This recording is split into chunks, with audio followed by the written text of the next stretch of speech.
Alors bonjour et bienvenue dans ce nouvel épisode d'Inspiration, le podcast. J'aimerais tout d'abord commencer, avant d'avoir cet échange inspirant avec mon nouvel invité, vous remercier pour les personnes qui sont abonnées, qui nous suivent. On est en train de monter, de faire grandir une communauté et vraiment merci beaucoup pour ça. Si vous êtes sur cette vidéo, que vous n'êtes pas encore abonné, vous n'avez pas encore liké, vous n'avez pas encore commenté, faites-le, c'est maintenant. Alors maintenant, ce que j'aimerais, c'est que vous vous imaginiez plonger dans une eau froide à 0 degré pendant quelques minutes, plus de 20 minutes. Alors pour mon invité, c'est un jour ordinaire. Il est le premier instructeur de la méthode Wim Hof en France et aux États-Unis. Pour lui, alors la méthode Wim Hof, vous devez sûrement connaître, puisque maintenant c'est une méthode qui est mondialement connue. Ça consiste tout d'abord à une méthodologie de respiration qui vous permet par la suite de rentrer dans de l'eau glacée et pendant plusieurs minutes. Donc tout ça pourquoi ? Pour atteindre un bien-être physique et mental. Mon invité est aussi un maître de breathwork, de la respiration, à travers sa société qu'il a créée aux États-Unis, puisqu'il réside aux États-Unis, et j'ai vraiment la chance de l'accueillir et d'être dans son agenda, parce qu'il a un agenda qui est très très chargé en ce moment. Sa société, c'est Inhale comme inspiration et Excel comme excellence.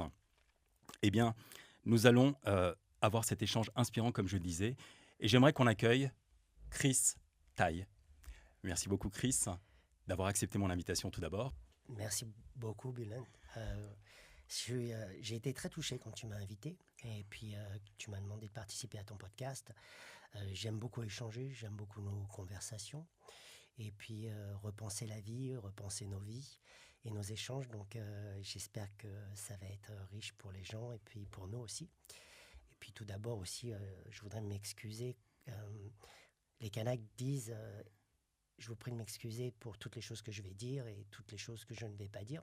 Et ça, c'est un ami commun qui est coach de respiration ici et qui m'a appris ça. Donc voilà, je m'excuse pour tout ce que je vais dire et tout ce que je ne vais pas dire aujourd'hui. Et puis merci de ton invitation et de cet échange. Merci à toi.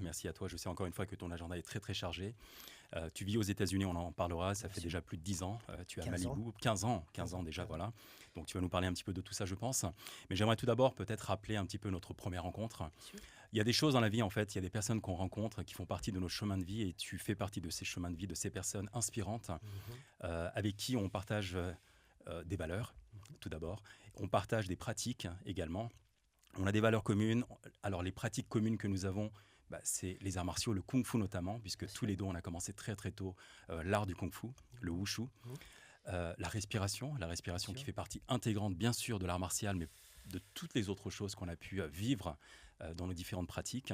Et d'autant plus maintenant à travers le breathwork que nous travaillons et que nous avons eu l'occasion également d'échanger sur différentes techniques. C'est vrai que j'ai parlé au départ de Wim Hof. C'est une technique parmi des centaines, peut-être, plein d'autres techniques. On va peut-être plonger rapidement là-dessus, parce que Wim Hof, aujourd'hui, est quelqu'un qui est mondialement connu. Et tu as fréquenté cet homme, ce monsieur, cet Hollandais, qui aujourd'hui est devenu une star internationale, dans une thématique qui est très particulière, puisqu'on parle de bain glacé. Beaucoup de personnes ont l'impression de mourir, en fait, ou en tous les cas imaginent mourir en rentrant dans un bain glacé, puisque c'est c'est le premier effet qu'on a finalement. Lorsque je dis viens, on va faire un bain glacé, tout de suite on dit non, moi le froid c'est pas pour moi. Alors c'est vrai qu'on parle de Wim Hof, mais Wim Hof est aussi appelé Iceman, cet homme qu'on peut retrouver qui a fait beaucoup d'exploits à travers la respiration, à travers le fait effectivement de se confronter à des froids extrêmes. Et je pense que tu vas peut-être nous en parler. Moi, ce que j'aimerais te poser comme question, c'est comment tu as réussi à côtoyer ce personnage qui n'était pas du tout, finalement, ce qu'il est aujourd'hui. On était vraiment au début, peut-être, de cette méthodologie. Comment tu l'as rencontré ? Qu'est-ce qui s'est passé à ce moment-là ? Et pourquoi tu as décidé de continuer, en réalité, cette méthodologie et d'être instructeur ? Je le rappelle, tu as été le premier instructeur en France et aux États-Unis du protocole Wim Hof. Alors, ce qui est intéressant, c'est qu'il faut toujours retourner en arrière. Ce qui m'a fait toujours avancer, c'est confronter mes peurs. Donc là, comme tu l'as dit, la peur du froid, En fin de compte, cette peur, elle vient de notre système autonome nerveux qui, quand tu rentres dans un bain vraiment glacé à 0 degré, il y a ton système sympathique qui se réveille. Et donc, cet instinct de survie, ça peut être un choc pour les gens.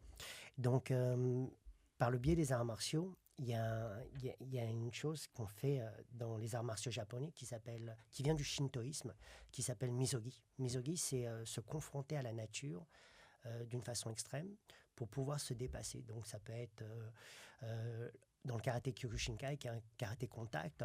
Tu vois, pendant l'hiver, ils vont courir une sorte de petit footing dans la neige et se mettre sous une cascade d'eau pour voilà, se surpasser et se connecter profondément, spirituellement avec la nature.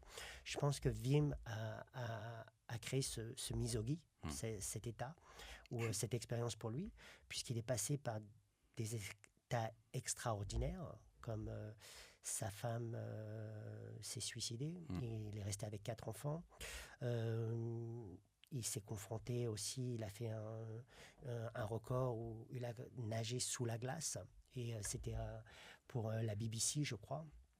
Et en fin de compte, le jour d'avant, il a voulu voir, il a voulu faire l'expérience, comment allait se dérouler pour le tournage le jour d'après.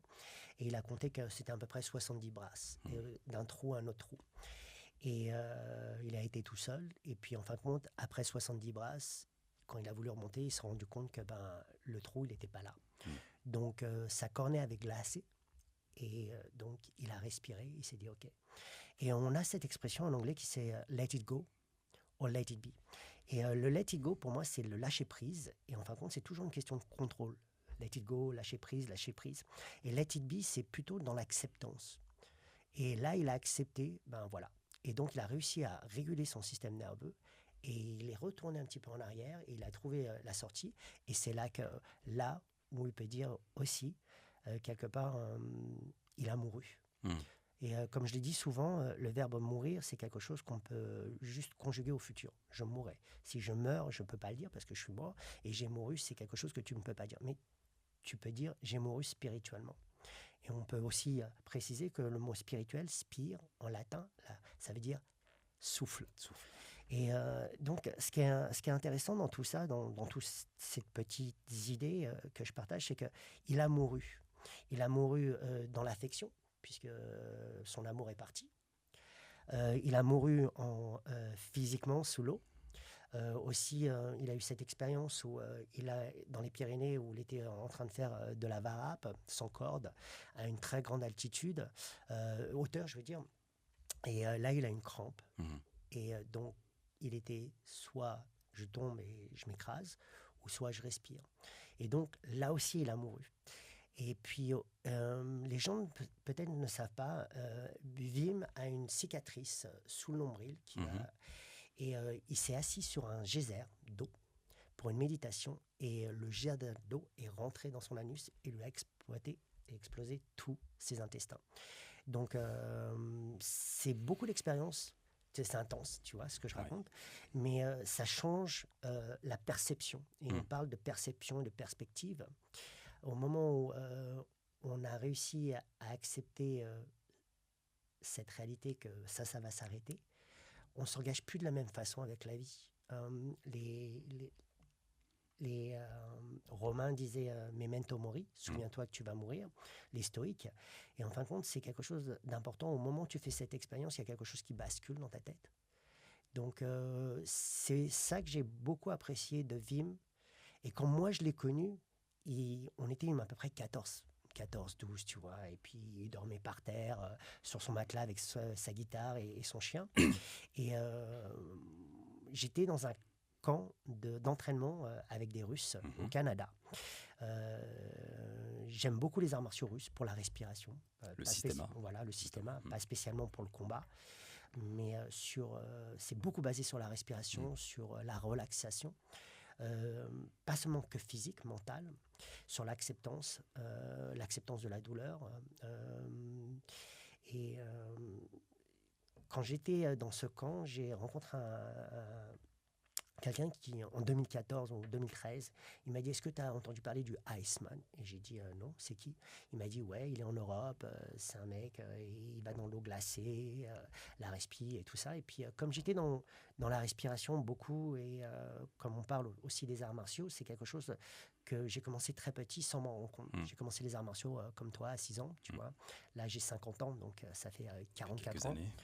Et quand tu commences le judo, on te met en seiza, tu te mets là, tu fermes les yeux, on te dit de te connecter à ta respiration et tout ça, c'est des choses abstraites. Tu vois.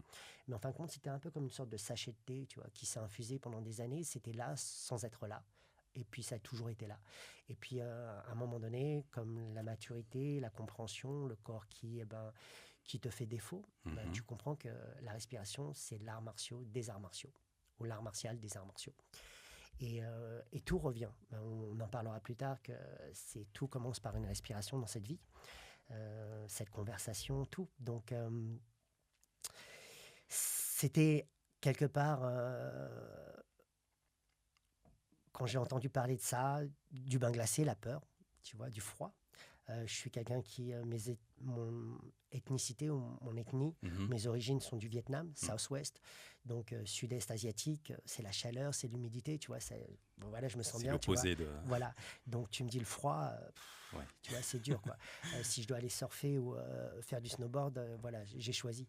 Et donc, parce que ça me faisait peur, parce que c'était quelque chose où j'aime me connaître dans l'inconfort, l'antifragilité, on en parle souvent, tu vois.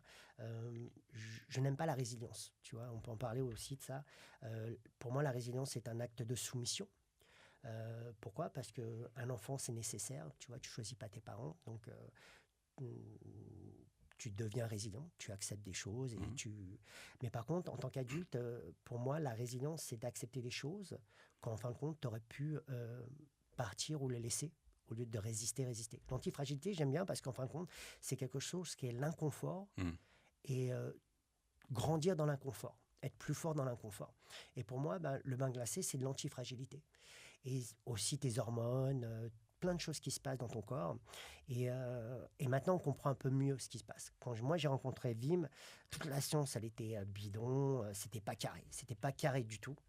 Et au bout de 10 ans, il y a beaucoup de gens qui ont fait des recherches. Je pense que là, il y a des recherches qui vont sortir sur Wim Hof, sur la dépression et la superventilation. On peut en parler aussi. Tu vois, c'est intéressant. Alors, la respiration, tu vois, pour moi, c'est un peu comme les notes de musique. Beethoven et AC/DC, ils ont les mêmes notes de musique et ça sonne pas pareil. Et donc, moi, peu importe la lignée, Wim Hof, holotropique, breathwork, rebirthing, performance breathing, à la fin, pour moi, en fin de compte, c'est que des notes de musique. Et ça sonne pas pareil. Donc, je m'intéresse de plus en plus à ce qui est neurosciences, biomécanique, anatomie. Et peu importe la lignée, on respire à peu près tous de la même façon si on n'a pas de dérèglement physiologique. Et voilà, quoi. Donc, Wim Hof, une personne incroyable que j'ai rencontrée, qui m'a insufflé cette vision, parce que c'est un homme incroyable, tu vois, qui est arrivé à cette liberté, je pense, parce qu'il a fait face à tout ce qu'on a partagé avant. Donc, il a cette liberté. Il faut préciser que moi, j'ai arrêté la compagnie. Je suis parti au bout d'1 an parce que j'aime pas beaucoup les règles.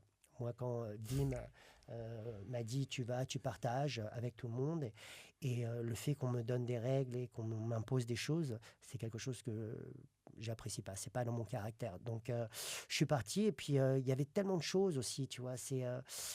Wim s'est inspiré du Tumo.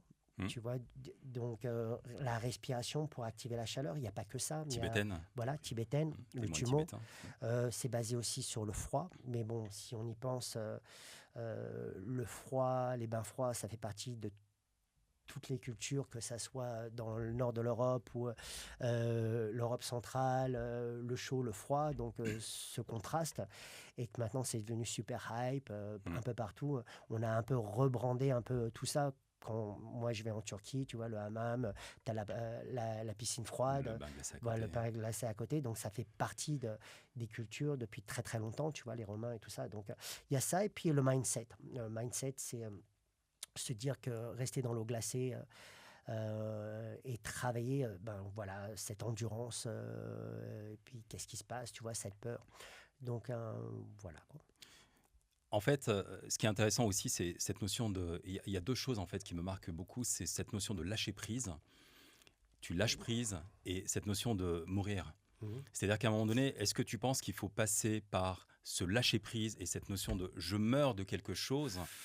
C'est comme si je sortais d'une carapace pour peut-être aller chercher une autre carapace ou une autre identité, parce que j'ai besoin de lâcher un petit peu cette expérience passée pour pouvoir être une autre personne et ramener à cette notion de mindset aussi et peut-être de goal, d'objectif, qui fait que j'ai besoin de me dépasser. Et pour me dépasser, est-ce que j'ai besoin absolument de lâcher prise ou est-ce que j'ai besoin d'être dans le contrôle? Et ce que je vois, pour avoir moi aussi expérimenté de nombreuses fois les bains glacés, effectivement, il y a cette notion de je meurs parce que j'ai peur de la mort, en fait. Il y a un truc instinctif qui est là, qui est présent. Et je fais face à ça pour pouvoir justement passer à un autre niveau. C'est intéressant comme question. Alors, les Romains disaient l'homme qui traverse la rivière deux fois n'est jamais deux fois la même rivière et n'est jamais deux fois le même homme. Alors, pour moi, comme je te l'ai expliqué, le lâcher prise, c'est un contrôle pour moi. L'acceptance, c'est différent. Donc, c'est plutôt une question d'acceptance, d'accepter ce qui est, parce que ce qui est, plutôt que de lâcher quelque chose où je tiens, je lâche. Alors, pourquoi je t'ai dit l'homme qui traverse la rivière n'est jamais deux fois la même rivière et jamais deux fois le même homme? C'est qu'en fin de compte, j'ai jamais été cette personne que je suis ici et maintenant avec toi, à 50 ans, avec toutes ces expériences. Et à chaque fois, en fin de compte, on utilise notre passé pour créer une sorte de map, de plan pour le futur. Mais on ne s'ouvre pas à la possibilité que ça peut être différent que ce qu'on a vécu. Alors, mourir, on peut en parler tout de suite, tu vois, c'est quelque chose, parce qu'on va parler de la respiration ensemble. Les gens me posent jamais la question, pourquoi la respiration? Pourquoi cette obsession pour respirer et pour moi, c'est la maîtrise. Donc, inhale, exhale. L'inspiration, inhale, exhale, c'est l'excellence. Puisque les arts martiaux m'ont appris une chose, c'est que la répétition, avec la correction, parce que c'est important la correction, Bien sûr. et la constance crée l'excellence. Ouais. Et donc, Inhale Excel, c'est Master Your Breath, Excel in Life. C'est maîtriser son souffle pour l'excellence dans la vie. Et ça, c'est mon obsession. Pourquoi? Parce qu'en fin de compte, c'est pas une question de gérer son stress, c'est pas une question d'être plus performant, c'est de me dire que ça va s'arrêter. Et on en a parlé, c'est que comment va être cette transition? Comment va être ma dernière expiration? Est-ce que je vais sortir de mon dernier soupir, va être un soupir, comme on dit en anglais, de bliss, d'extase, de tranquillité, de plénitude, de quiétude? Ou est-ce que je vais être dans le regret, dans le remords, dans la peur, dans la colère, dans la détresse? Et pour moi, cette dernière expiration, personne nous donne conscience qu'elle va arriver. Personne ne nous enseigne ça. Et si on retourne vers les cultures animistes ou d'autres tribus, ça fait partie complètement intégrante de l'éducation et d'être avec des gens qui sont dans la transition, des gens qui sont morts. C'est pas quelque chose qui est hors vie. Dans nos sociétés, c'est caché. Et j'ai un ami, Johnny Irvine, qui est un mec extraordinaire qui a 83 ans. Je raconte ça comme ça parce que je trouve que c'est une anecdote marrante. C'était l'avocat de Elvis Presley. Oui. Et John, il me dit souvent, mourir, ça ne doit pas être compliqué parce que tout le monde le fait. Et il a 83 ans. Donc, pour moi, c'est ça. C'est toi et moi, aujourd'hui, on a eu le privilège de se réveiller un jour de plus. Si on y pense, c'est que chaque jour, il y a à peu près 150 000 personnes qui meurent. À peu près 1 million, on va faire une estimation comme ça un peu, de personnes qui meurent chaque semaine. Et on pense que toujours, c'est pour les autres, tu vois. Et donc, est-ce qu'on est préparé? Et pour moi, c'est ça, cette question. Est-ce que je suis prêt? Et ça peut être arrogant si je dis oui. Pourquoi? Parce que Carl Jung dit quelque chose de super intéressant ici, c'est que Les 40 premières années de ta vie, c'est pour faire une recherche sur soi-même. 40 années. J'en ai 50, ça m'a pris 10 ans de plus, à peu près, pour me connaître moi-même. Et je pense que tout l'apprentissage du souffle et tout ce que je suis en train de faire, c'est pour me connaître. Donc, les arts martiaux m'ont aidé à ça. La répétition, la correction, la constance et l'excellence. Si tous les jours je me réveille, je me dis la vie c'est pourri, je suis pas assez, j'ai la répétition, j'ai pas la correction, j'ai la constance et je suis ceinture noire de la vie c'est pourri et que je suis pas assez. Donc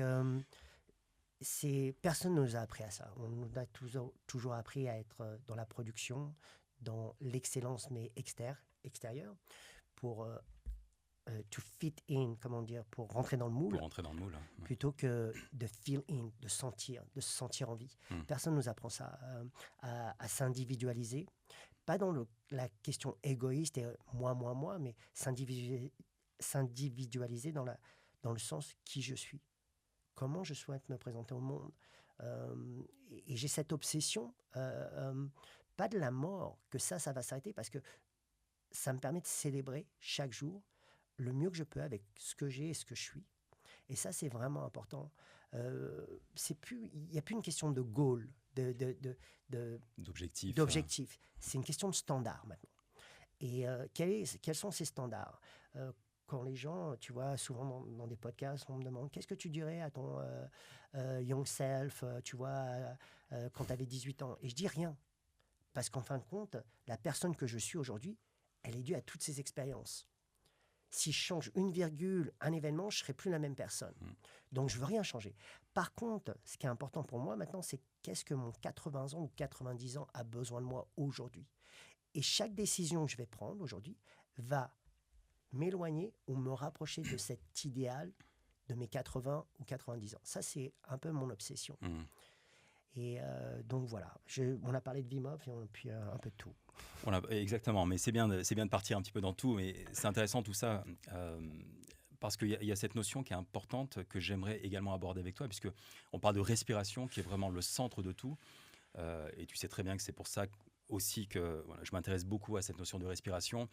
Les arts martiaux nous ont appris de manière peut-être inconsciente à respirer, parce que il le fallait à travers les mouvements, il le fallait à travers les performances qu'on devait mettre en œuvre, mais aller un cran plus loin, c'est encore autre chose, apprendre de nouvelles techniques.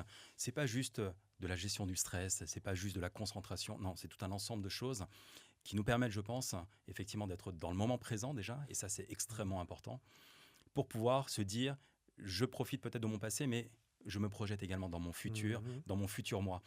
Et par rapport à ça, tu as fait plein de voyages qui sont très intéressants, et surtout tu as rencontré des traditions, des personnes qui ont dans leur tradition vraiment de manière ancrée la respiration, notamment des traditions soufis.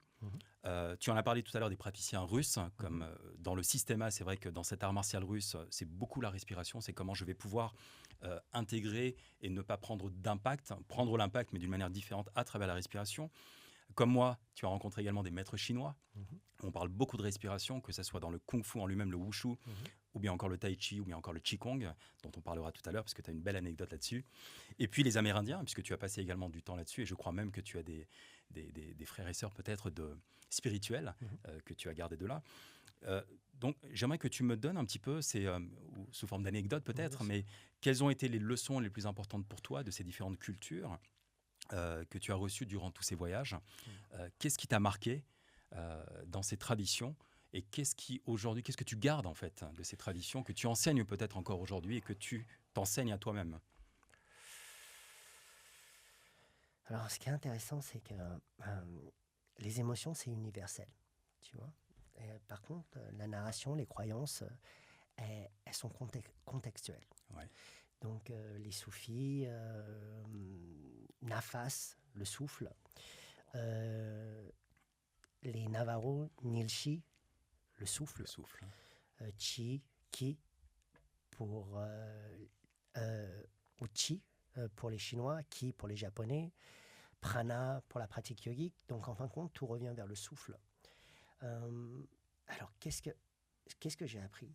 J'ai appris qu'en fin de compte, l'ultime professeur dans la vie, c'est la vie elle-même. D'accord? Peu importe les courants, les lignées, on respire tous pareil. comme je le disais, c'est que Beethoven Mm. ou AC/DC, c'est les mêmes notes de musique. Et pour moi, c'est ça qui est important. Comme je l'ai dit, les émotions sont universelles, mais par contre, la narration est contextuelle. Alors, ce que moi j'ai apprécié, c'est le respect de la nature, le respect du divin, et surtout, tout cet apprentissage était pour moi, connais-toi toi-même. Mm. Et c'est se connaître, se comprendre et s'accepter. Et l'acceptance, c'est quelque chose, c'est pour ça que le lâcher-prise, pour moi, ne m'intéresse plus. C'est l'acceptance.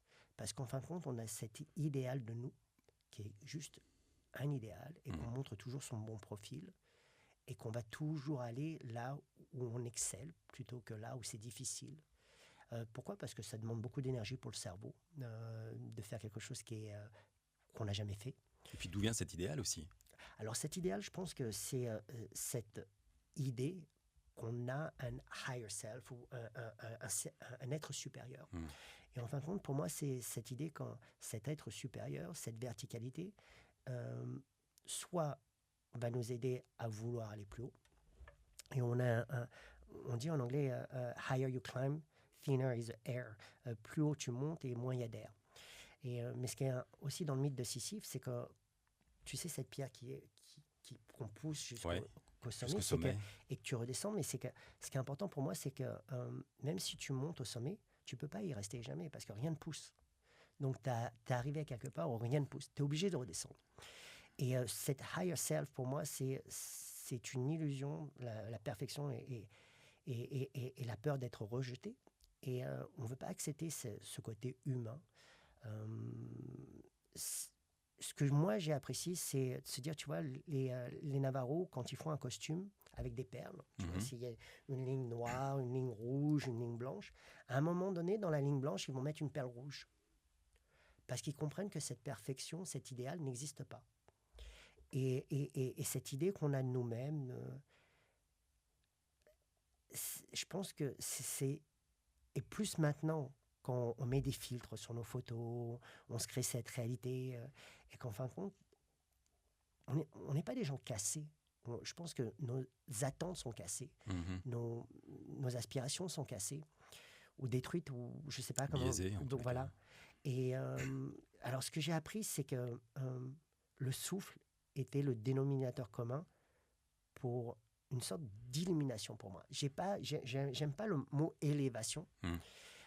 Comme je l'ai dit, ce côté star, ce côté verticalité nous justifie pour ne pas faire le travail, pour ne pas faire l'ascension. Et je préfère ce côté, comme je l'ai dit, d'être un phare. Et alors, qu'est-ce que ça veut dire d'être un phare? C'est d'illuminer à l'intérieur, de garder son espace. Je ne suis pas un tugboat, je ne suis pas un bateau, tu sais, les petits bateaux qui tirent les gros bateaux. Et que cette lumière attire ou inspire les autres ou l'autre dans cette co-création à arriver à bon port. Mais par contre, c'est à chacun d'avoir la responsabilité de savoir naviguer à travers les tempêtes de la vie. Et ça, ce sont les outils. Je ne peux pas marcher dans tes chaussures. Je peux te montrer le chemin que j'ai pris. Et à la fois, c'est à toi de savoir, est-ce que c'est utile? Est-ce que c'est vrai? Est-ce que c'est bienveillant? Comme les bouddhistes ou les stoïques se posent ces trois questions. Ce qu'on appelle les trois portes. Donc, je te parle de tout ça parce que toutes ces connaissances, en fin de compte, la sagesse, les émotions, elles sont universelles. C'est juste que la narration est contextuelle. Et donc, que j'ai respiré en disant le mot Halla, et puis avec les soufis, ou que j'ai chanté en navarro à des chevaux pour pouvoir les monter à cru, tu vois, toutes ces choses-là, ou que je me suis pris des pains par les Russes pour pouvoir me relaxer et me relâcher de mes tensions, parce que la vie est intense, tu vois, se connaître soi-même, c'est intense, les interactions, c'est intense. Un de mes mentors me disait, si tu penses que rencontrer Dieu ne va pas être intense, c'est pas prendre un café avec ton pote au bar. Donc, ouais, mais je pense que l'intensité, tu vois, on peut en parler de l'intensité aussi. Voilà. Je ne sais pas si je réponds à tes questions. Si, tu réponds. Et ce qui est intéressant, en fait, c'est ça aussi, c'est vivre une expérience de manière intense. C'est-à-dire que tout ce qu'on fait dans la vie, faisons-le de manière intense, si on pense que c'est juste. Et ça, je pense que c'est un point qui est important parce que souvent on est inspiré ou, comme tu l'as dit, hein, il y a des modèles qui nous inspirent ou on pense qu'ils nous inspirent en tous les cas, à qui on a envie de ressembler. Mais si on arrivait déjà à se ressembler à soi-même, c'est plutôt pas mal. Et c'est un vrai travail. La chance qu'on a peut-être, c'est on est passé par les arts martiaux. Je pense que les arts martiaux sont une école du développement personnel très intense parce que ça nous permet d'apprendre notre corps, notre mental, nos limites parfois aussi, et de dépasser tout le temps nos différentes peurs qu'on peut éventuellement avoir dans la pratique et dans l'évolution, comme tu le disais, pardon, vers cette excellence, qui est un grand mot en réalité, parce que l'excellence ne s'arrête jamais. Comme tu l'as dit, on corrige, mais est-ce qu'on est excellent? Et ça fait partie d'un parcours de vie. Et dans cette excellence et dans ce parcours de vie, moi, ce que j'aime effectivement, c'est revenir à soi. Et ce que je remarque aujourd'hui, c'est que le revenir à soi n'est pas si simple, parce qu'il y a beaucoup d'interférences aussi. Et c'est comment je fais fi en fait de ces interférences. Et pour connaître quelques traditions, tu parlais des soufis et autres, et pour avoir également respiré avec ces personnes, l'idée, c'est vraiment de passer à un autre niveau, méditatif, contemplatif peut-être, même parfois comment on appelle ça, dans des états modifiés de conscience, ou des états avancés de conscience. Toi, je sais que tu l'as vécu et tu fais vivre également ça à travers tes différentes sessions de breathwork. Qu'est-ce que ça apporte, cette notion justement d'être dans un état modifié? Parce que ça aussi, c'est une peur, c'est une crainte pour beaucoup de monde, de sortir de cette acceptance, comme tu disais tout à l'heure, d'accepter de vivre autre chose qui est finalement entre nos mains. J'adore tes questions. Alors, le breathwork, peu importe, hein, comme je l'ai dit, ça peut être rebirthing, holotropique, ou breathwork, ou Wim Hof. En fin de compte, quand on rentre dans cet état de superventilation, je n'aime pas le mot hyperventilation. Ou si, c'est pas que je l'aime ou je l'aime pas. C'est que pour moi, l'hyperventilation, c'est un état généré par un stress extérieur, exogénus. Donc ça veut dire que si j'ai un pitbull qui me court après, je vais courir. Mais par contre, si moi, quand je fais ma respiration, je suis en superventilation, qu'est-ce que ça fait? Ça fait que...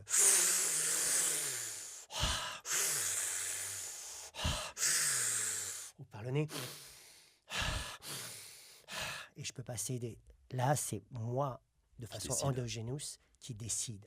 Et donc, c'est vraiment... Je rentre dans un état de transe. Et la respiration, que ça soit avec les soufis ou quand tu fais...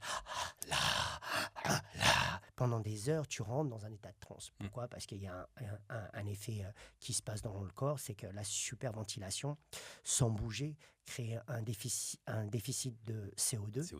Et donc, ce qui s'appelle hypocapnie, on va rentrer dans un état où on ne va plus absorber d'oxygène, puisque dans nos cellules, on a très peu de CO2. Donc, c'est peut-être un peu compliqué. Faites vos recherches et comprenez ce qui se passe dans le corps. Donc, la superventilation nous permet de rentrer dans un état de transe. Alors, il y a des effets qui vont faire que tes mains vont se replier, tu vois, ce qu'on appelle les pinces de crabe. Tu peux avoir très froid, très chaud. Ça dépend aussi de ce que tu as mangé. Il y a plein de facteurs qui font que... Et si tu es dans le contrôle constant, quand ton corps t'abandonne ou réagit d'une façon, tu peux très vite shifter dans la panique. Et j'ai aussi perdu conscience, tu vois, quand j'ai commencé avec Wim, il nous faisait faire des exercices de superventilation, se mettre debout, se contracter, sauter, et je suis tombé dans les pommes et je me suis éclaté la tête contre une fenêtre. Donc, à pas faire, c'est vraiment... Surtout pas. Et donc, je te raconte ça parce que le but ici, c'est de se dire comment je sais ce que je sais m'appartient. Et on parle de perception encore. C'est pour ça que je te dis, la narrative est toujours contextuelle. Le plus dur pour moi, c'est pas apprendre quelque chose, c'est désapprendre pour réapprendre. Et ça, puisque ça nous coûte en énergie, en calories, de pouvoir repenser nos vies, de pouvoir repenser nos pensées. Et donc, c'est pour ça qu'on aime les certitudes, parce qu'en fin de compte, biologiquement, comme ça, je suis dans l'habitude, je pense de telle façon et ça marche très bien. Et puis, c'est aussi une question de survie. Et donc, les gens ne pensent pas toujours à la biologie. Ils pensent plus que c'est psychologique, souvent, mais c'est aussi beaucoup biologique. et donc, cet état de transe, conscience, voilà. voilà, change ton état de conscience. Et en fin de compte, ce qui, moi, m'intéresse, c'est d'arrêter ce qu'on appelle le monkey mind, ce petit singe, et par la superventilation et par des techniques de contraction, de relâchement, d'intensité, de relâchement. Et tous ces trucs que j'ai pris à droite, à gauche, comme une sorte de DJ, c'est vraiment important de préciser que j'ai rien inventé. D'accord. Que je suis quelqu'un qui voyage, qui va respirer, ben voilà, comme on l'a dit, avec des soufis, avec les Navarros, breathwork, holotropique, et je prends ce qui me pense être utile.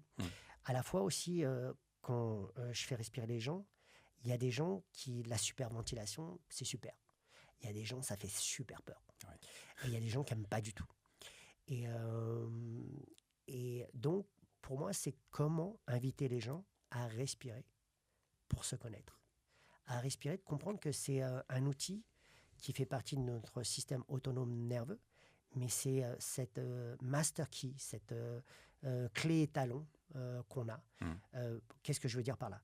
Je ne peux pas te demander de ralentir ton rythme cardiaque, de changer comment réguler tes hormones, mais par contre, je peux toujours te dire, inspire en 3, 1, 2, 3, pause en 3, 1, 2, 3, expire en 3, 1, 2, 3, pause en 3, 1, 2, 3.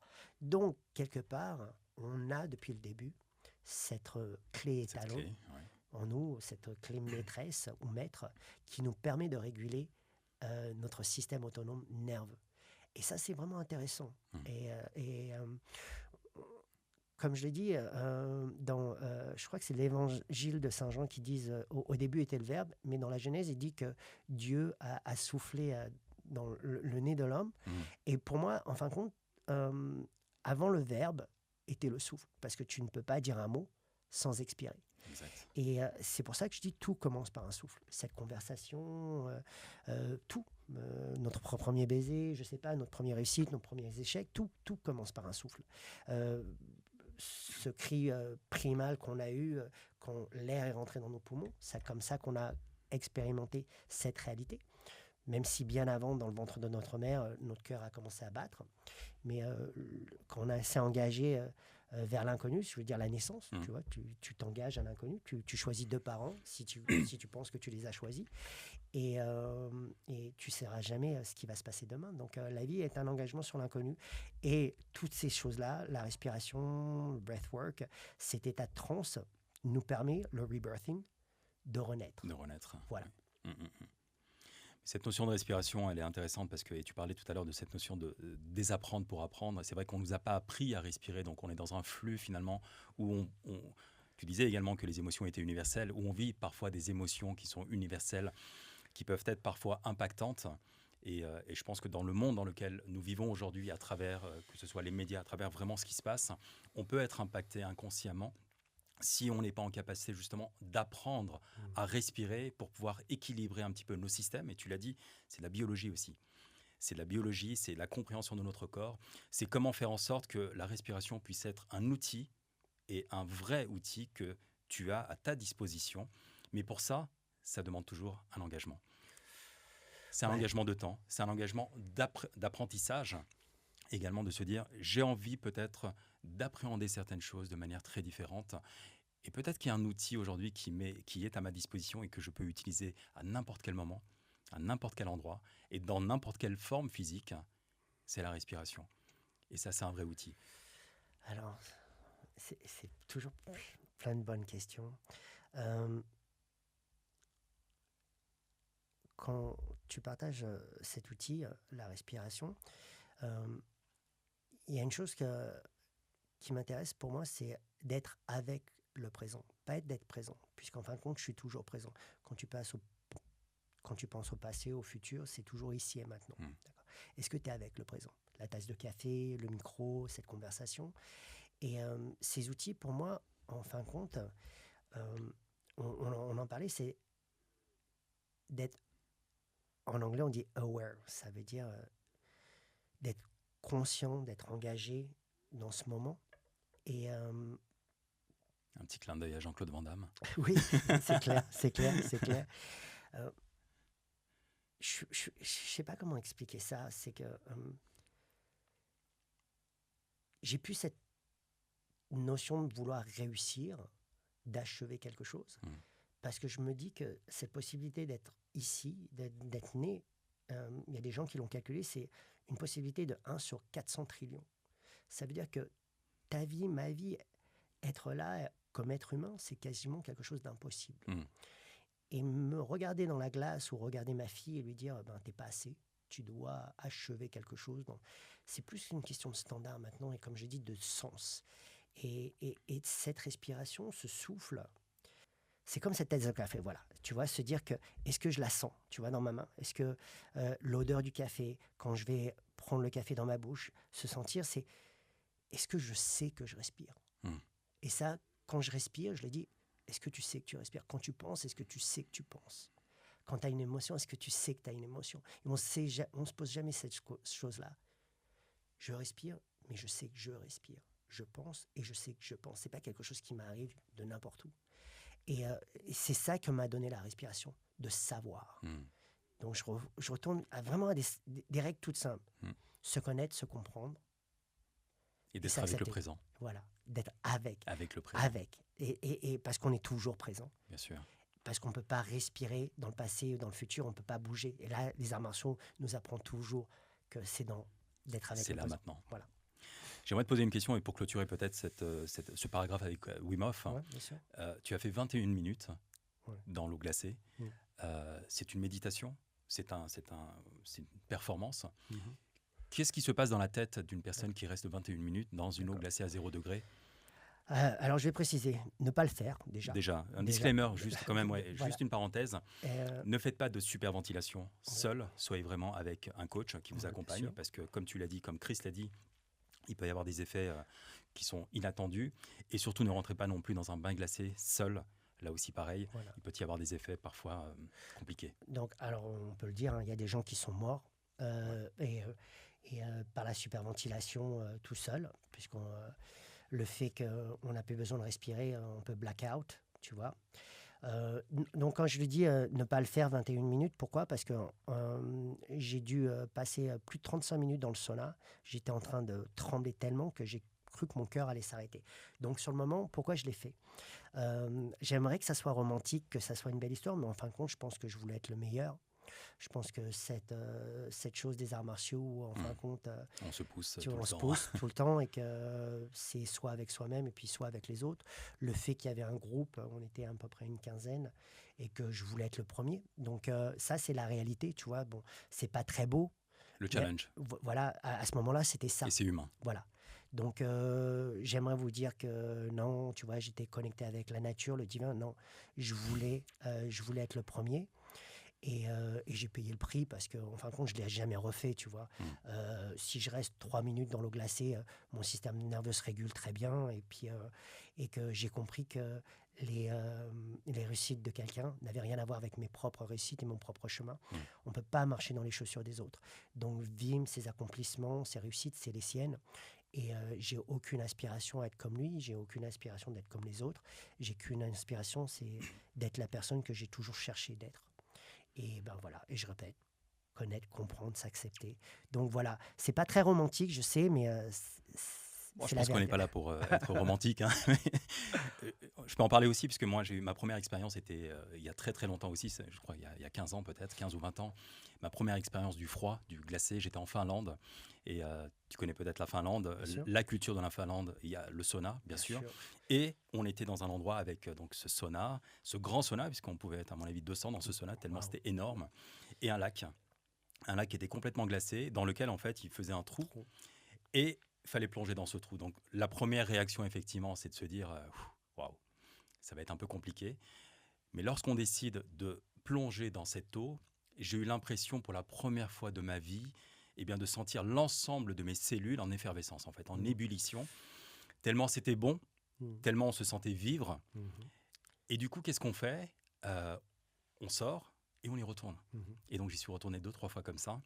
Alors, je n'ai pas fait 21 minutes, mais je me suis aussi challengé parce que j'étais un peu, tu sais, je suis un peu compétiteur dans l'âme. Hein, et je suis allé jusqu'à 10 minutes.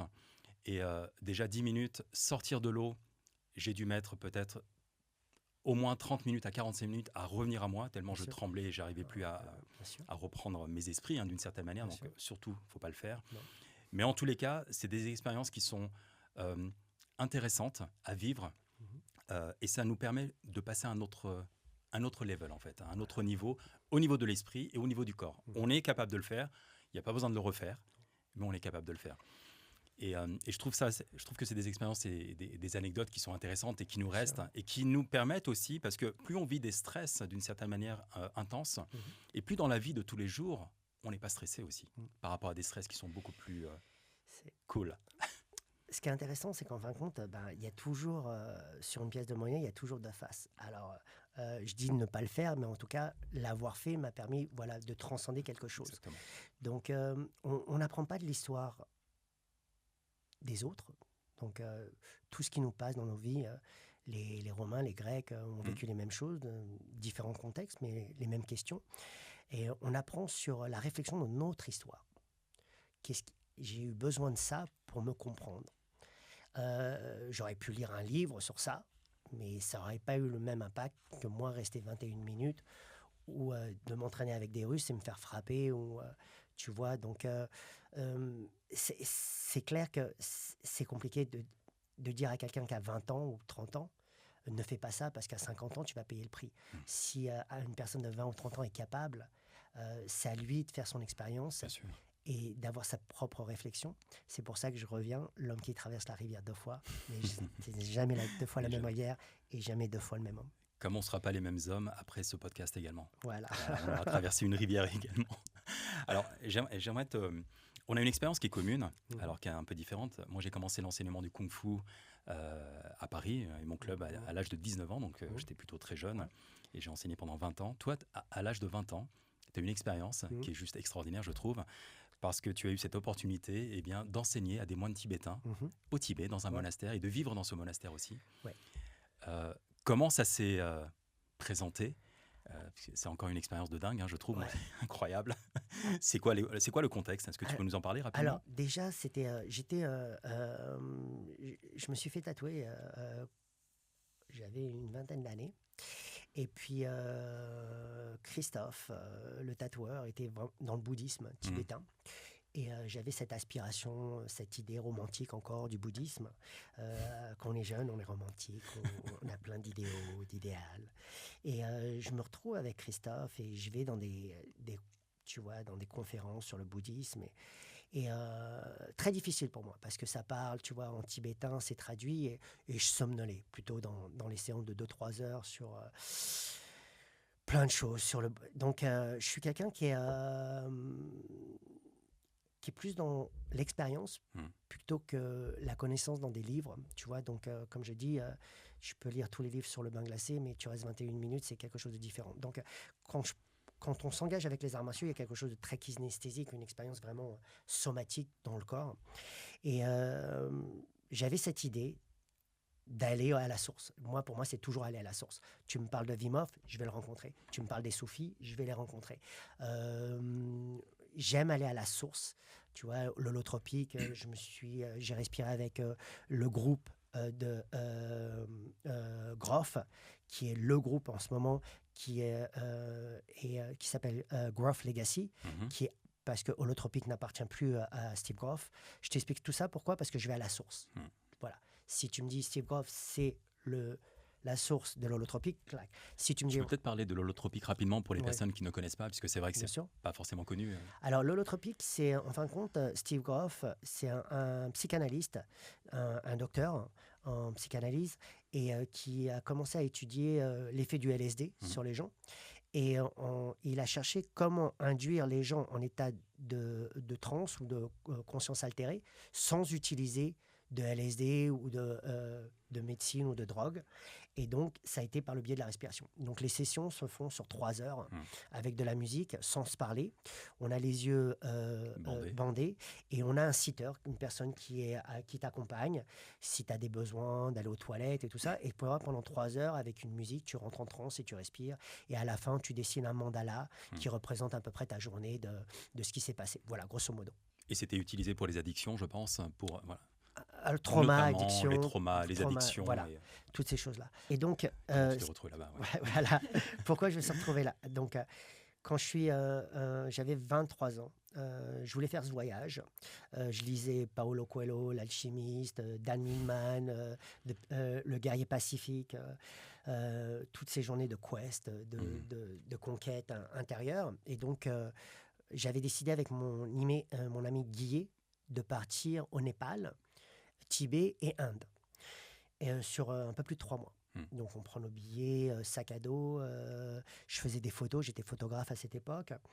Et puis on part, on va au Népal, donc super expérience, on va dans la jungle, on monte en éléphant, tout ça. Et puis on traverse la frontière du Népal avec la Chine, le Tibet, et ça nous prend 4-5 jours. Donc 4-5 jours à traverser. Et puis le mal de l'altitude, tu prends du Diamox, qui est un diurétique, et tu montes très très haut, à 5250 mètres. Je pense que Lhasa, c'est à 2009 ou 2003, je suis plus sûr. Je veux pas. Mais donc tu montes très haut et tu redescends à Lhasa. Et à Lhasa, mon anglais était pourri, mais quand même un peu mieux que la plupart des gens. Donc, on rencontre une fille, Anna, une Polonaise, qui donnait des cours d'anglais aux moines tibétains. Et ce qui était intéressant, c'est qu'en fin de compte, on avait un guide tibétain chinois. Et quand on était là-bas, il faut savoir que les guides travaillent pour l'État. Donc, quand tu es touriste, tu es un peu suivi, tu es un peu checké. Donc, à cette époque-là, et on parle de ça il y a 27 ans. Donc, et cette idée du Tibet, où je me suis retrouvé dans des discothèques énormes, mais des hangars énormes où tu as des Chinois, des Tibétains, on dansait le cha-cha-cha. Donc, toute cette idée, je pensais de monastère. Et puis, j'ai rencontré... voilà, j'ai rencontré Dorje, ce moine avec ses amis, par le biais d'Anna. Et puis, je faisais du kung-fu, mais surtout du qigong. Et cette pratique, un qigong mongolien de Mongol, et de Mongolie, je veux dire, un qigong de Mongolie. Et parce que j'avais ce maître Bertrand qui m'a introduit au yoga et aussi aux pratiques chinoises, tai chi, bagua, xingyi, toutes ces choses-là qui m'intéressaient à l'époque. Et donc, je commence à connecter avec Dorje, avec ce petit groupe, ils étaient moins d'une dizaine. Et puis, j'ai un dragon tatoué, et il m'appelle Dugda. Dugda, en tibétain, ça veut dire dragon. Et je commence à pratiquer le matin, il me voit, il fait « ouais, on veut apprendre » et tout ça. Donc, je commence à l'enseigner, mais ce n'était pas prévu, ça s'est fait comme ça. Et Dorje nous a invités au monastère pendant plusieurs jours, à dormir là-bas. Et j'avais les cheveux longs et avec des mèches blondes. Et pour eux, c'était incroyable d'être un Asiatique avec des mèches blondes. Ils me touchaient les cheveux. C'était un peu comme Sangoku, tu vois, qui devient blond. C'était incroyable pour eux, tu vois, avoir un Asiatique avec des mèches blondes. Et donc, c'est comme ça. Donc, j'y suis pas allé en me disant je vais enseigner le kung-fu. Ça s'est fait comme ça. Et on a eu cet échange. Et il nous a fait visiter les alentours de Lhasa. Et voilà. Et on avait cette blague en se disant quand je reviendrai dans 20 ans, il y aura une école de kung-fu parce qu'ils auraient continué à pratiquer. Puis c'est peut-être, si j'ai la chance et le privilège de vivre encore plusieurs années, c'est une des choses que j'ai envie, c'est de retourner là-bas. Mais je fais un travail sur moi pour ne pas avoir d'attente, parce qu'on m'a dit que ça avait beaucoup changé. Et la nostalgie, des fois, ça... Voilà. Tu l'as dit tout à l'heure, en fait, revenir 2 fois au même endroit parfois, ou revivre 2 fois les mêmes expériences, c'est comme un restaurant. Parfois, la première fois, c'est très bien, la deuxième, c'est un peu moins bien, ou on peut avoir des surprises aussi. Donc Et c'est quoi l'expérience en fait, spirituelle peut-être, ou émotionnelle, que tu en tires parce qu'on est quand même dans une expérience qui est très particulière, avec des moines, qu'on appelle des lamas d'ailleurs. Des lamas, des lamas. Alors, pour moi, ce qui était intéressant, c'est de se dire que quand j'étais là-bas, ce romantisme du bouddhisme, il y a un peu cette compétition des bonnets jaunes, des bonnets rouges, des différentes écoles, des différents courants. Je les rencontre aussi dans le yoga, tu vois, Raja Yoga ou tel yoga, ou Kundalini Yoga, ou des gens qui pratiquent le yoga, qui sont champions du monde, toutes ces choses-là qui en fin de compte, sont incompréhensibles pour moi maintenant aujourd'hui. On a une expérience humaine, et comme je l'ai dit, l'ultime professeur, c'est la vie elle-même. Et la seule chose qu'on peut faire, c'est avoir une réflexion sur notre propre expérience. Et à cet instant-là, pour moi, en fin de compte, je répète, c'était comme Carl Jung partageait, les 40 premières années de ta vie, c'est pour faire une recherche sur toi-même. Et là, j'étais dans une quête, une recherche sur moi. Est-ce que j'en ai tiré les choses sur le moment ? Non, parce que j'avais pas cette réflexion que j'ai maintenant. Alors maintenant je peux réfléchir et digérer, mais c'est comme la nourriture. C'est pas parce que tu manges très vite que ton estomac va processer ta nourriture plus vite et tu vas l'intégrer plus vite. Sur le moment, c'était l'accumulation plutôt que la compréhension, et me dire, ouais, j'ai été au Tibet, j'ai fait ci, j'ai fait ça. Donc c'est souvent, j'aime partager mes expériences de vie, mais comme je l'ai dit, mes accomplissements n'ont rien à voir avec les gens, et souvent, les gens ont besoin de ce genre d'histoire pour donner une sorte de... que ça a de la validité, que ça a de la valeur, parce que j'ai fait tout ça. Non, il y a des gens qui arrivent à cet état sans voyager. Il y a tellement de façons d'y arriver. Et à la fin, je dis toujours, vous êtes la personne que vous avez toujours cherché.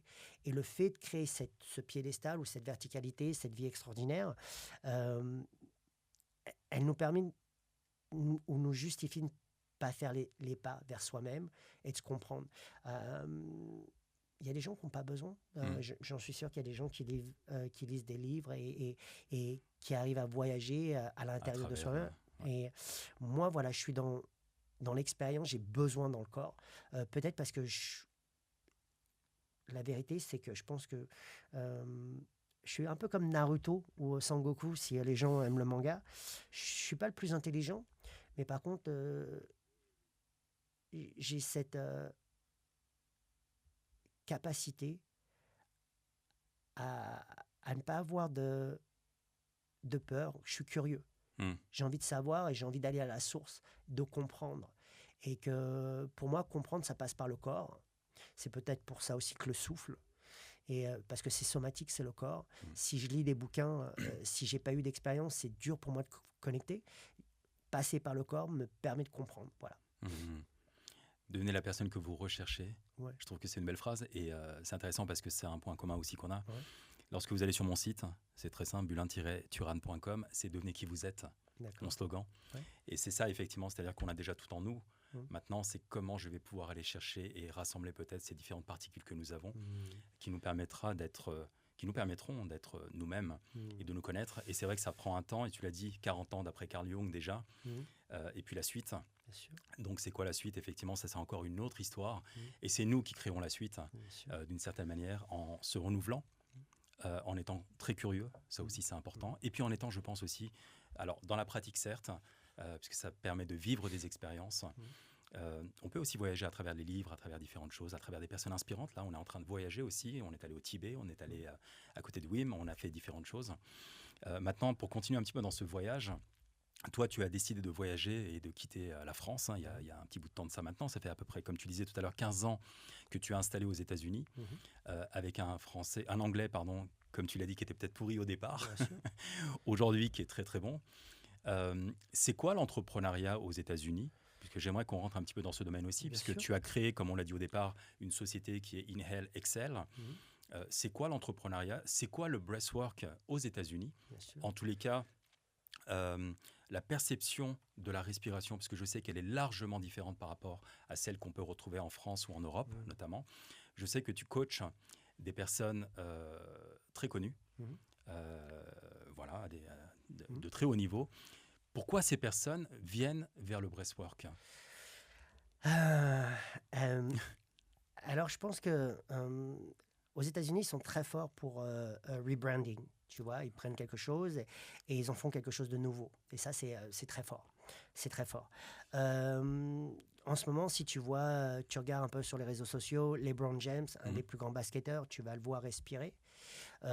Djokovic, dans un des dernières interviews, il a dit qu'est-ce que vous conseillerez ? La respiration. La respiration. Pourquoi ? Parce qu'en fin de compte, c'est 1 ou 2% de plus qui va faire toute la différence. À un tel niveau, il y a 1%. C'est ça. C'est quelque chose d'incroyable. Si on prend 2 lignes, 1 degré, ça ne va pas te mettre au même endroit.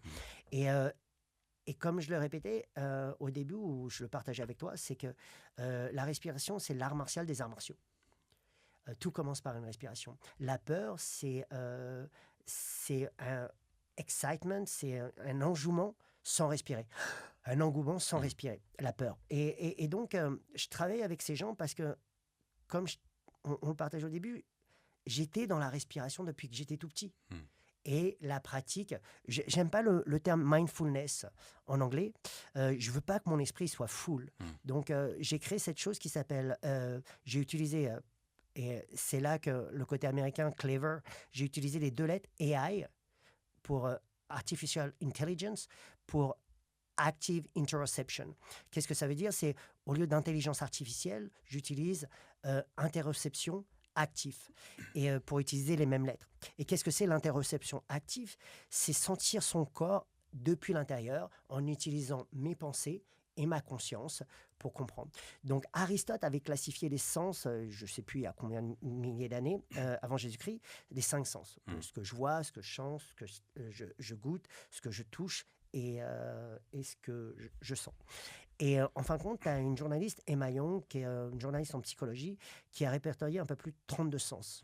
Tu vois, l'accélération, décélération, le froid, le chaud, l'équilibre, les émotions, l'instant, l'intuition, plein de choses. Donc en fin de compte, le monde intérieur est beaucoup plus riche que les 5 sens. Et on continue à répéter qu'on n'a que 5 sens, qu'on en a beaucoup, beaucoup plus. Donc quand je suis aux États-Unis, ce qui s'est passé, c'est que j'ai étudié le coaching, life coaching, et je sais que c'est très tendance, avec Gay et Kathleen Hendricks. Gay et Kathleen Hendricks, c'est les coachs des coachs. Tu vois, Gay a écrit un livre qui s'appelle Le Grand Bond, ou Le Grand Saut, je crois, ici en France. Et il a été interviewé par Oprah Winfrey, qui est super connue au States. Et ça a été mes coachs. Et j'ai étudié ce qui s'appelle Life Consciousness et Love Consciousness. Et donc, c'est comment, voilà, le processus de coaching. Et ils ont un programme qui s'appelle Leadership and Transformation, LAT. Et donc, j'ai étudié ça. J'ai étudié aussi avec Richard Bandler, qui est un des créateurs de la programmation neuro-linguistique, la PNL. Donc, j'ai eu mon master chez Richard Bandler. J'ai fait tout un parcours. Voilà, tout un parcours. Et ils sont très forts aux États-Unis pour ça. Et en fin de compte, ce qui est intéressant, c'est que comme tout est basé sur la production et sur être efficace, c'est collapser. J'ai 3 devises pour moi. Quand je dis devise, en fin de compte, en anglais, devise, c'est ton échange monétaire, tu vois. C'est mon attention. En anglais, on dit pay attention. Ça veut dire que ton attention, elle n'est pas gratuite. Tu dois payer ton attention, tu vois. Après, c'est mon énergie, c'est qui je suis, comment je souhaite me présenter au monde. C'est vraiment beaucoup de show, tu vois, comment tu te présentes. Et puis, la dernière chose, c'est le temps. Tu vois, time is money. Aux États-Unis, pour moi, le temps, c'est pas de l'argent. C'est comme je dis, l'argent, c'est difficile à faire, mais c'est pas important. Quand tu arrives à changer le process et que tu comprends que l'abondance, elle est partout, l'abondance, tu vois, il y a plus d'oxygène que je peux respirer, il y a plus de gens sur lesquels je peux connaître, il y a plus de nourriture, d'eau, de tout. Donc, quand moi, je suis arrivé aux États-Unis, même aujourd'hui, tu vois, je suis un Européen parce que je pars 2 mois, tu vois, là, je suis parti pendant 2 mois pour faire un tour, je vais enseigner dans plusieurs endroits. Donc, quand je suis là-bas, je suis un Européen, tu vois, puisque je prends pas mes 2 semaines ou 10 jours de vacances. Et puis, quand je suis ici, je suis l'Américain, puisque mon process, il est plus, OK, le temps, mon attention et mon énergie. Alors, les gens avec lesquels je travaille, c'est des gens qui ont réussi un peu partout, tu vois. J'ai une de mes clientes qui est Lavinia, je peux partager parce que c'est une des personnes qui partage, qui a créé, qui est la co-créatrice de Equinox, qui est une des plus grandes chaînes de luxe de gym aux États-Unis, tu vois. Et donc, elle pourrait travailler avec Tony Robbins ou les plus grands coachs. Et en fin de compte, ce qui l'a intéressé, c'était ce fait que une vision un peu différente et puis surtout que ma connaissance, elle venait de la source. Un des problèmes des États-Unis, c'est qu'il reste beaucoup aux États-Unis. Donc, tu as beaucoup de gens n'ont pas de passeport ou qui vont au Mexique, mais qui n'ont jamais été en dehors. Europe, ouais. Voilà. Donc, quand j'ai été le premier aux États-Unis, Wim Hof, c'est parce que j'étais le premier à partir en Europe. Pas parce que j'étais le premier américain. J'ai été le premier à me dire, OK, Wim Hof, il est en Pologne, j'y vais. Donc, ça a été ma force, c'est de se dire que j'ai toujours été à la source en dehors des États-Unis. Donc, même s'ils arrivent à rebrander, maintenant, tu vois, le col plonge, les bains glacés, tout le monde en fait, tout le monde en parle. Tous les performeurs. Joe Rogan, tout le monde. Mais c'est des gens qui voyagent pas beaucoup en dehors des États-Unis. Le monde tourne autour des États-Unis. Et donc, moi, ce qui a fait la différence, c'est qu'en fin de compte, j'ai apporté une expérience qui était vécue, qui n'était pas des States, mais qui était aussi vécue physiquement. Ce n'était pas quelque chose que j'avais appris à Harvard ou quelque part dans un livre et où j'ai fait un cours aux États-Unis. Mais voilà, je viens de la source. C'est quoi les bénéfices, justement, pour les personnes que tu accompagnes, tu vois, pour être des entrepreneurs plus performants, plus performantes? Pourquoi elles viennent te voir? Qu'est-ce qu'elles ont besoin? Tu disais effectivement qu'il y avait le 1% là, qui permet de... Mais qu'est-ce qu'elles viennent chercher chez toi et avec quoi elles en ressortent? C'est important de comprendre vraiment cette notion de breathwork parce que ça peut paraître parfois un peu ésotérique, mais pas du tout. Non, pas du tout. Au contraire, je sais que tes clients sont des gens qui sont très structurés, qui gèrent parfois des millions, voire des centaines de millions, voire beaucoup plus. Pourquoi justement elles viennent sur le breathwork? Qu'est-ce que ça leur apporte dans leur quotidien et dans leur manière peut-être d'appréhender leur business? Et pas que leur business. Comme je l'ai dit, personne ne nous a appris à nous connaître. Et c'est toujours une sorte de goal, d'objectif. Et pas de standard. Et moi, ce que j'enseigne, c'est d'avoir un certain standard. La plupart des difficultés des gens, c'est qu'ils échangent leurs valeurs pour leurs nécessités. Et on en parlait. Et les nécessités, c'est humain. On a tous des besoins. Par contre, quand tu apprends à te tenir pour tes valeurs et à pas les échanger pour tes nécessités, il y a quelque chose qui shift, qui change dans ton esprit. Alors, c'est une question de perception et de perspective. Comme je dis, la perception est contextuelle. Elle est basée sur tes croyances, ton histoire personnelle. La perspective, c'est d'avoir une vision un peu écartée de la situation. Et ce que j'enseigne, pour moi, c'est désapprendre pour réapprendre. Et gagner une perspective de cette situation, de cette expérience, pour que cette perspective devienne ta perception. Et ça, c'est par les outils de la respiration, comprendre que se guérir, la guérison, n'est pas une identité, mais une transition. Et que j'entends souvent dans la thérapie, et j'ai rien contre les thérapies, mais me dire que je dois m'allonger 20 ans pour régler un problème, pour moi, ça n'a pas de sens. J'espère vivre 20 ans de plus. Et sur ça, je suis américain. Un coach, c'est quelqu'un qui est là pour te faire gagner ta saison. Si t'es pas bon, on te vire. Et donc, ce qui compte, c'est tes résultats. Et tu le vois dans les équipes de football, le coach, il tourne très vite. Ou s'ils font gagner la saison, il reste. Et ben voilà, c'est à peu près le même contexte. Pour moi, c'est utiliser des outils pour créer, pour désapprendre, réapprendre et créer une nouvelle perspective. Ce qui est intéressant, c'est que tout le monde parle de changement, de transformation. Mais en réalité, l'industrie ou les compagnies, s'ils pouvaient avoir le même résultat sans rien changer, tout le monde voudrait ça. Et c'est la base de insanity, de la folie, c'est de faire la même chose en attendant un résultat différent. Et moi, sur lequel je travaille, c'est, OK, quelles sont tes habitudes?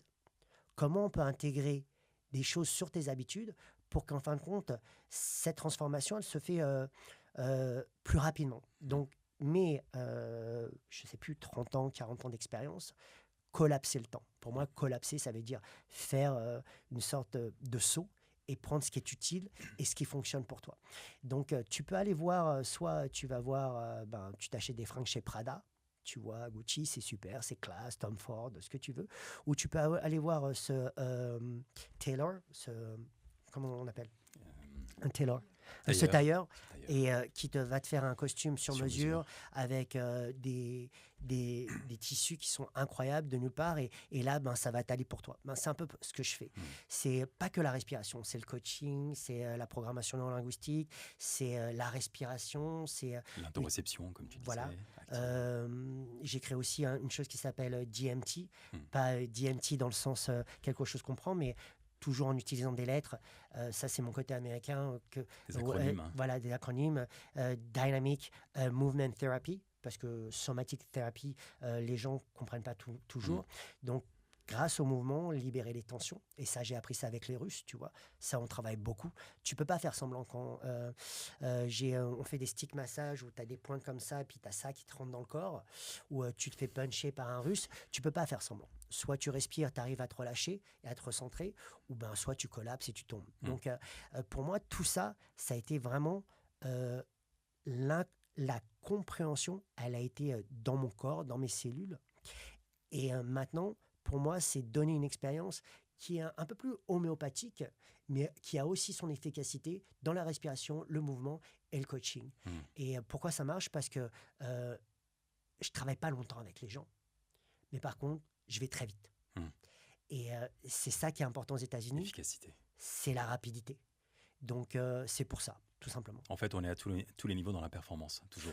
Ouais. Performance, même dans le temps, voilà. D'une certaine manière, pour aller chercher vraiment ce qui va collapser, comme tu dis, le temps, les outils et la manière d'être et de faire, finalement. Et aussi, après, quand il y a cette confiance qui s'installe, j'enseigne des choses pour justement réguler, restaurer et reset le système autonome, prendre le temps. Et alors, on va dans l'activation au début, toujours. Ça doit être rapide, mais après, c'est se dire que cette instantanéité, cette scrolling, ce fait de scroller sa vie tout le temps, on parle de dopamine, j'en suis sûr que tu en as parlé avec en neurosciences. Avec Manel. Voilà. Prendre le temps de rien faire. Et ça, j'enseigne ça. Parce que c'est super important pour ton système nerveux. Et de se reposer, de digérer. Et parce que la façon dont on vit, elle n'est pas naturelle du tout. Et on pense qu'on est toujours dans... Même l'excellence, pour moi, dans le repos, aller. Ne rien faire, c'est ne pas prendre son livre, c'est ne pas prendre son téléphone, c'est ne rien faire. Donc, je suis dans ça aussi. Donc, je passe par une porte pour pouvoir aussi apprendre d'autres choses, de vivre de façon plus naturelle, de respecter son corps, de respecter les rythmes. Et puis, quand les gens savent se poser, bien, il y a plein de choses qui s'ouvrent aussi. Et ben, quand on prend le temps de respirer consciemment,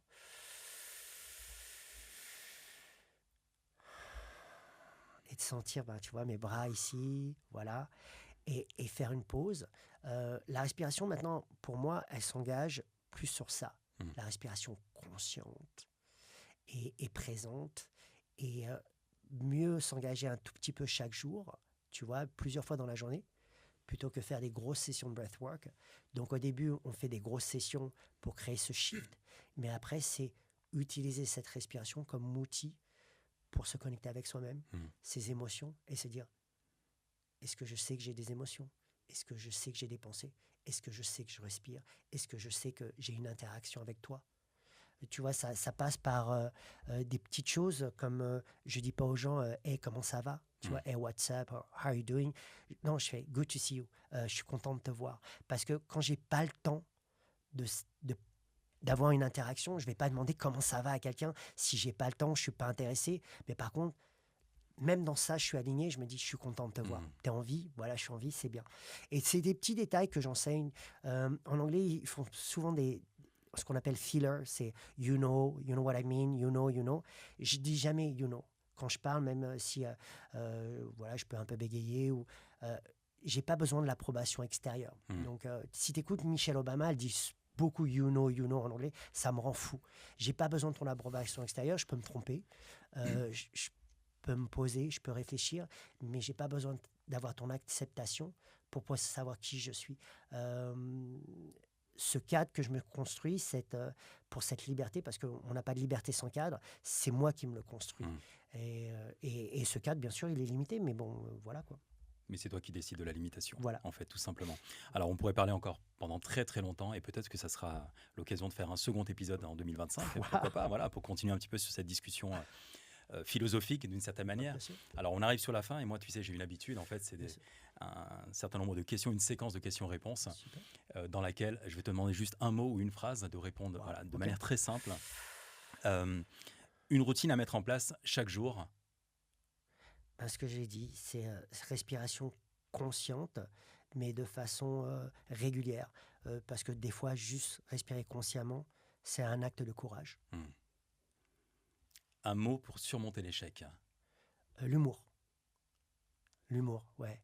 Et l'acceptance. Une lecture indispensable. Alors là, ça va être pas un mot, c'est Gene Key. Gene Key, ouais. Voilà, Gene Key, c'est basé sur le Yiking et ça m'a retourné parce que je suis pas quelqu'un qui croit dans l'astrologie, qui croit là où je suis né et l'heure où je suis né va prédestiner ma vie. Et le Gene Key, quand j'ai commencé à l'étudier, ma ligne de vie ou ma ligne de travail, life work, c'est tu es ici pour changer la façon dont les gens respirent. Et ça m'a retourné qu'un livre me dise exactement mon chemin. Et ça fait toute une vie que j'y suis.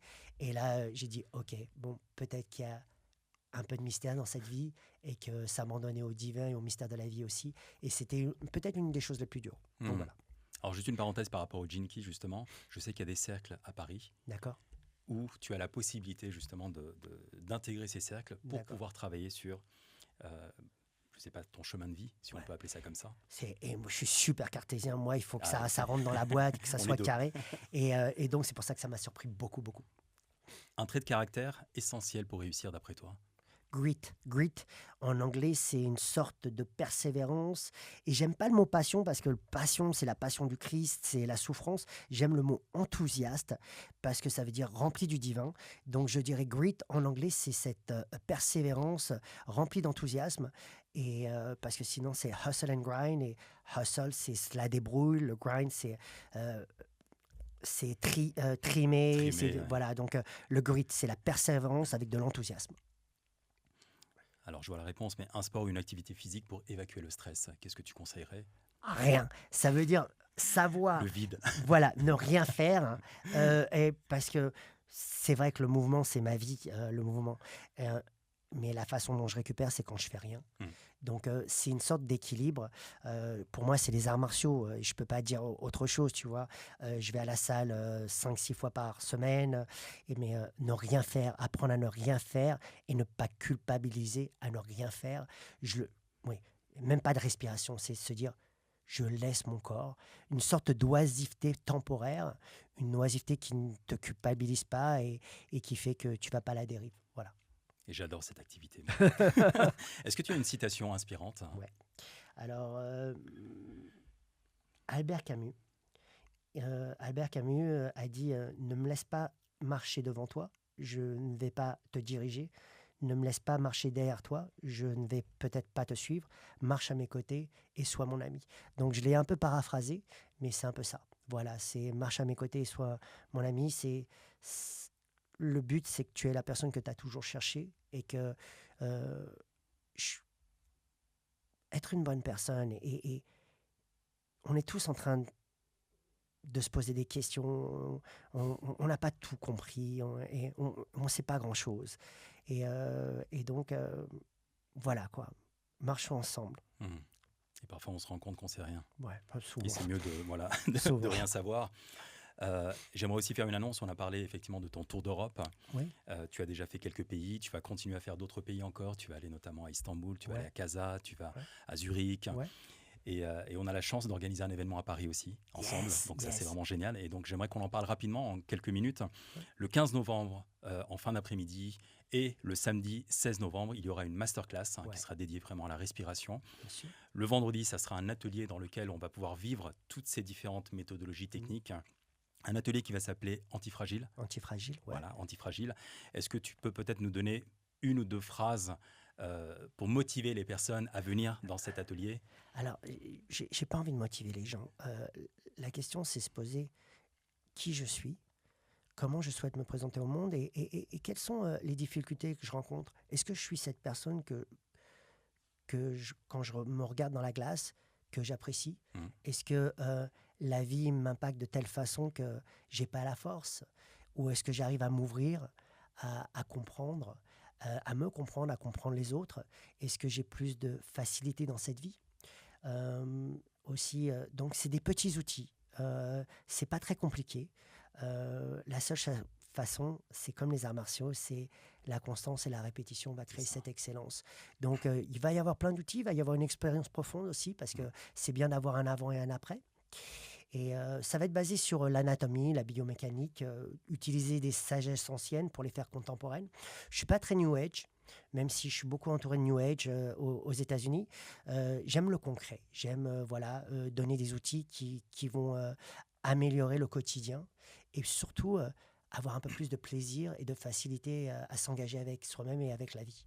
Voilà. Et la masterclass, ça va être un peu plus... on va aller un peu plus profondément et c'est surtout pour des gens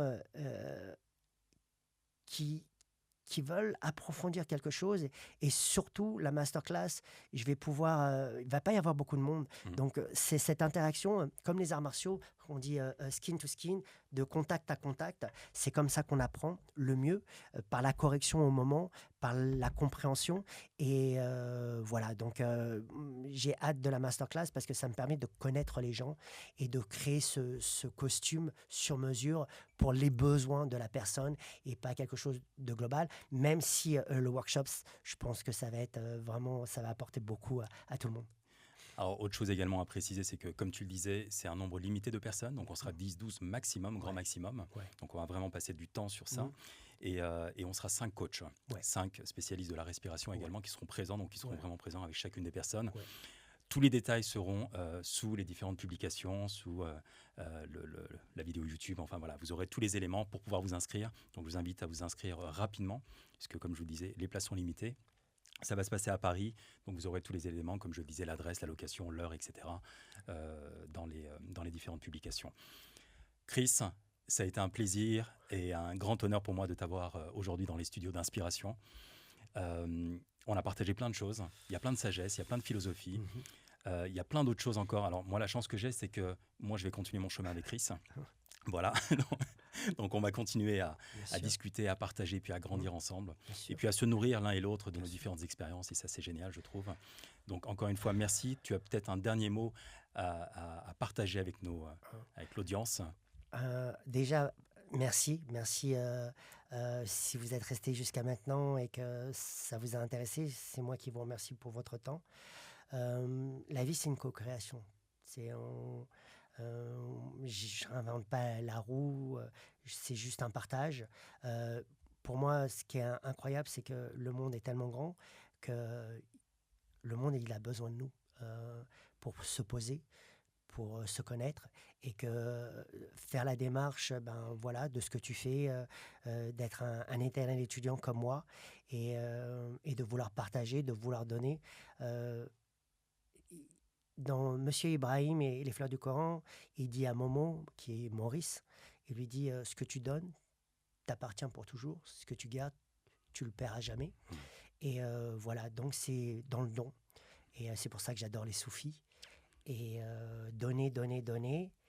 Et puis voilà, l'abondance, elle est partout. Et qu'on le veuille ou non, je suis déjà libre, comme tout le monde. Donc soyez dans la co-création. Et pour co-créer, eh bien, c'est une communauté aussi. Donc, si vous êtes resté jusqu'à la fin de cet échange inspirant, eh bien, n'oubliez pas de vous abonner, de liker et puis de commenter, poser des questions. J'y répondrai personnellement et mes invités pourront également répondre si vous avez vraiment des questions spécifiques à toutes vos questions. Merci encore une fois et au prochain épisode.